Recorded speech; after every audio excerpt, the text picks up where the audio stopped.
जय श्री कृष्ण। आज के आज हम जानेंगे कि किस प्रकार भगवत गीता के प्रथम अध्याय कुरुक्षेत्र के युद्ध स्थल में सैन्य निरीक्षण का भक्ति वेदांत तात्पर्य पूर्ण हुआ था। अवांछित संतानों की वृद्धि से निश्चय ही परिवार के लिए तथा पारिवारिक परंपरा को विनष्ट करने वालों के लिए नारकीय जीवन उत्पन्न होता है। ऐसे पतित कुलों के पुरखे यानी कि पितर लोग गिर जाते हैं, क्योंकि उन्हें जल तथा पिंड दान देने की क्रियाएं समाप्त हो जाती हैं। तात्पर्य, सकाम कर्म के विविध विधानों के अनुसार कुल के पितरों को समय समय पर जल तथा पिंड दान दिया जाना चाहिए। यह दान विष्णु पूजा द्वारा की जाती है, क्योंकि विष्णु को अर्पित भोजन के उच्चिष्ट भाग यानी कि प्रसाद के खाने में से सारे पाप कर्मों से उद्धार हो जाता है। कभी कभी पितृगण विविध प्रकार के पाप कर्मों से ग्रस्त हो सकते हैं और कभी कभी उनमें से कुछ को स्थूल शरीर प्राप्त न हो सकने से के कारण उन्हें प्रेतों के रूप में सूक्ष्म शरीर धारण करने के लिए बाध्य होना पड़ता है। अतः जब वंशजों द्वारा पितरों को बचा हुआ प्रसाद अर्पित किया जाता है तो उनका प्रेत योनि या अन्य प्रकार के दुखमय जीवन से उद्धार होता है।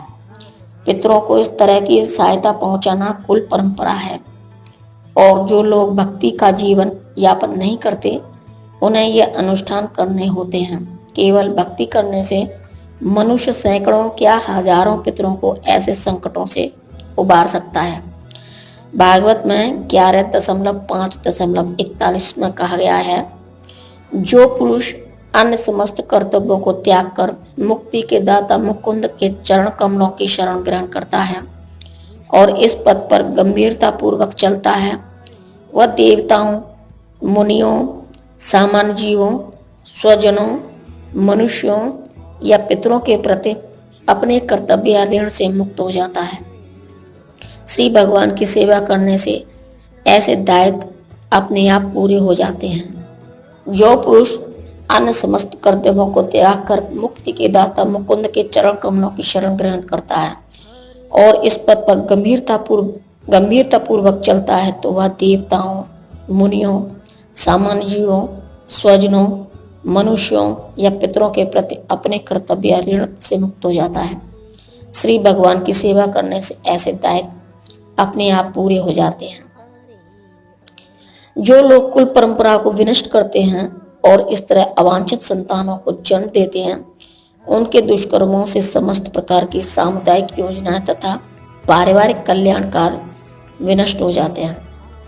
तात्पर्य, सनातन धर्म या वर्णाश्रम धर्म द्वारा निर्धारित मानव समाज के चारों वर्णों के लिए सामुदायिक योजनाएं तथा पारिवारिक कल्याण कार्य इसलिए नियोजित होते हैं कि मनुष्य चरम मोक्ष प्राप्त कर सके। अतः समाज के अनुत्तरदायी नायकों द्वारा सनातन धर्म परंपरा के विखंडन से उस समाज में अव्यवस्था फैलती है। फलस्वरूप लोग जीवन के उद्देश्य विष्णु को भूल जाते हैं। ऐसे नायक अंधे कहलाते हैं, और जो लोग इनका अनुगमन करते हैं वे निश्चय ही कुव्यवस्था की ओर अग्रसर होते हैं। हे प्रजापालक कृष्ण, मैंने गुरु परंपरा से सुना है कि जो लोग कुल धर्म का विनाश करते हैं वे सदैव नरक में वास करते हैं। तात्पर्य, अर्जुन अपने तर्कों को अपने निजी अनुभव पर न आधारित करके आचार्यों से जो सुन रखा है उस पर आधारित करता है। वास्तविक ज्ञान प्राप्त करने की यही विधि है। जिस व्यक्ति ने पहले से ज्ञान प्राप्त कर रखा है उस व्यक्ति की सहायता के बिना कोई भी वास्तविक ज्ञान तक नहीं पहुंच सकता।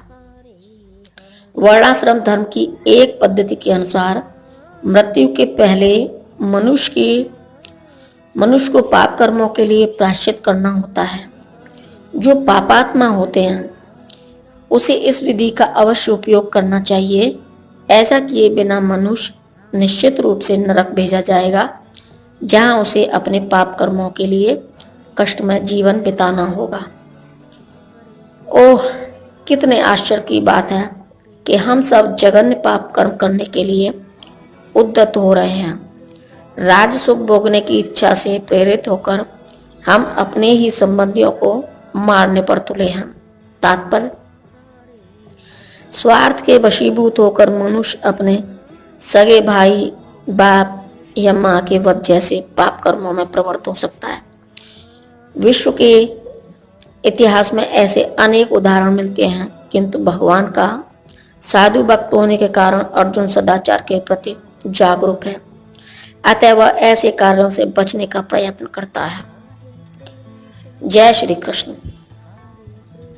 तात्पर्य, क्षत्रियों के युद्ध नियमों के अनुसार ऐसी प्रथा है कि निहत्थे तथा विमुख शत्रु पर आक्रमण न किया जाए, किंतु अर्जुन ने निश्चय किया कि शत्रु भले ही इस विषम अवस्था में उस पर आक्रमण कर दे, किंतु वह युद्ध नहीं करेगा।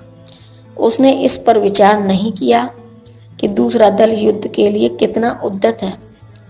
इन सब लक्षणों का कारण उसकी दयाद्रता है, जो भगवान के महान भक्त होने के कारण उत्पन्न हुई है। संजय ने कहा, युद्ध भूमि में इस प्रकार कहकर अर्जुन ने अपना धनुष तथा बाण एक ओर रख दिया और शोक संतप्त चित्त से रथ के आसन पर बैठ गया। तात्पर्य, अपने शत्रु की स्थिति का अवलोकन करते समय अर्जुन रथ पर खड़ा हो गया था, किंतु वह शोक से इतना संतप्त हो उठा कि अपना धनुष बाण एक ओर रखकर रथ के आसन पर पुनः बैठ गया।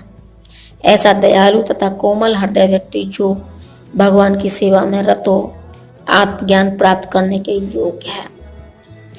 इस प्रकार भगवद गीता के प्रथम अध्याय कुरुक्षेत्र के युद्ध स्थल में सैन्य निरीक्षण का भक्ति वेदांत तात्पर्य पूर्ण हुआ। जय श्री कृष्ण।